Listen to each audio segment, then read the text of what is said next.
Hello everyone, LRon here with part 49 of my NGN Dark Souls run. So, you may have blinked and missed it, but part of the ground was unstable, and at the very beginning of the video I dropped down into that, which led to ourselves a black or silver knight. I was too busy talking to identify its color. And so now we're going to drop to this point here, and we're going to want to stay up here for a while, because these guys, they have the pet name Wheelbarrel. I know that they're just wheels and there's no barrel involved, but for whatever reason, the name Wheelbarrel stuck. They can't get to us from here, and that's very good, because they kind of like to molest. And apparently they lose interest. I was not expecting them to lose interest. I thought I was going to have to do some elaborate drop down while swinging and hope that there'll be like some, plunge damage critical thing. And time it such that none of them were actively spinning, because whenever they're actively doing their rolling stuff, they are basically in Thorns mode, which means that we take damage. So at this point I drop down. Might make sense to try to snipe a few more before this point, but I decide I'll be on the bold side. And then another thing I should have done but didn't was go forward relative to those kamikazes, because that's basically the way we came. That was right next to where the necromancer was. Basically just to ensure we have a safety net to retreat to. But I failed to do that. I didn't need it, but maybe you will. So keep in mind that that direction is the way we would have came if we did not drop down from before. And actually that wasn't too painful. Although I am used to being here much earlier, so I would have had much weaker armor. Maybe not even the gold trimmed, or the gold hemmed, whatever it was called. You probably heard some smithy hammering. There is a blacksmith over on the other side of that brick wall. We chose a direction to go that did not involve unlocking that, but we might end up opening that if I decide I need to chaos a weapon, because he is the guy that you go to add chaos to weapons. Now that was an interesting occurrence. I've never seen this before, where we've got eyes and random stray swinging taking place, shortly above my head. What I think is going on is that is the guy that was tied to a necromancer that we didn't kill. So that's the guy that's tumbled to what should have been his death.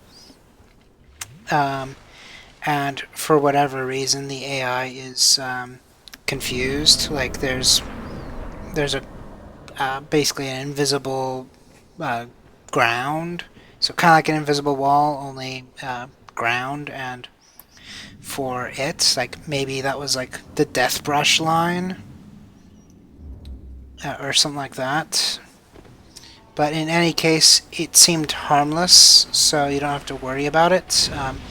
He swings scarily, but didn't seem to do much when I just let him go unchecked. And this is a pretty straightforward boss at this point. Just lob some pyromancies and he dies.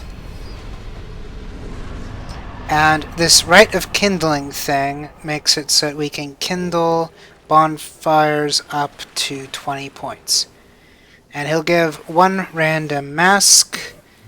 the mask you want is Mask of the Child. It will make you look like Michael Jackson, unfortunately, but on the upside, it will regenerate your stamina faster. So if you have stamina recovery issues, then putting on the Mask of the Child makes a lot of sense.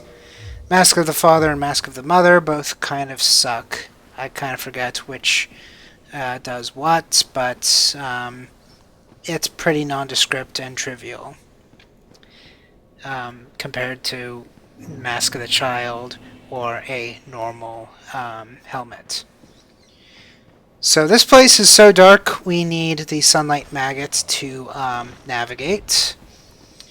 Now, they wanted us to use one of those stupid skull lanterns that we did not obtain because we skipped most of the necromancers.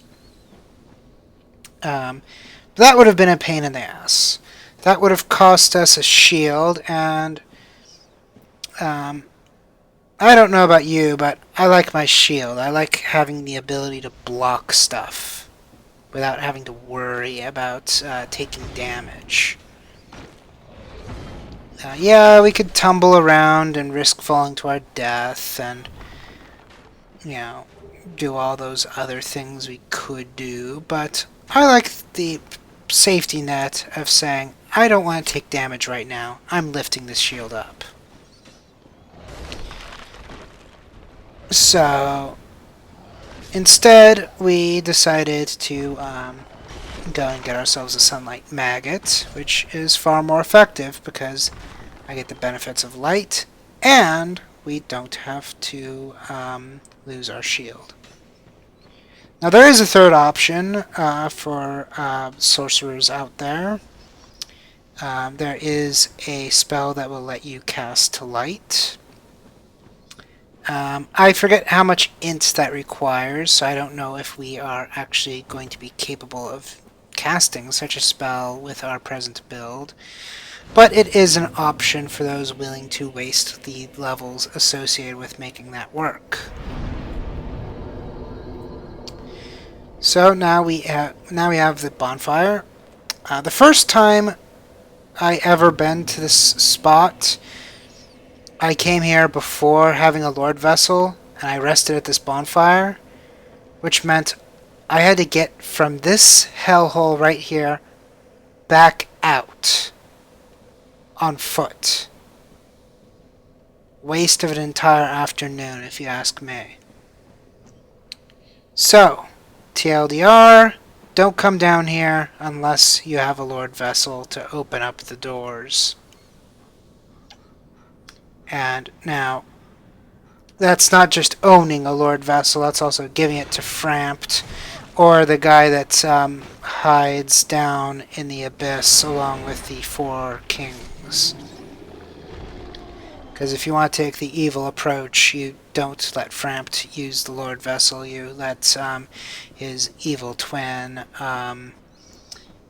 that you only meet after killing the 4 kings to take the Lord Vessel instead. But in any case, we do have the rights to progress here, so we don't have that problem this time around. And watch out for this guy. I kind of forgot he existed. And then, of course, there's the giant archer on the other side of the room, or the cavern. And yeah, those arrows are practically bigger than us, so watch out for them.